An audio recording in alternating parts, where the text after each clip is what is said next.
ஸ்ரீமதே ராமானுஜாய நமஹ. பெருமாள் திருமொழி பதிகம் 4 பாசுரம் 9.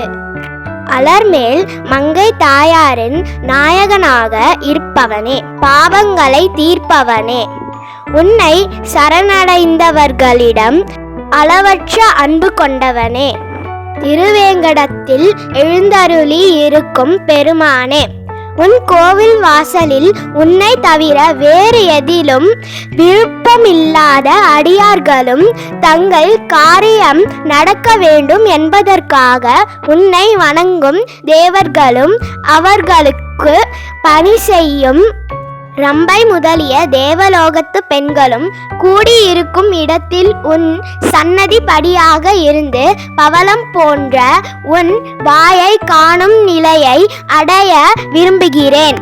ஆழ்வார் எம்பெருமானார் ஜீயர் திருவடிகளே சரணம்.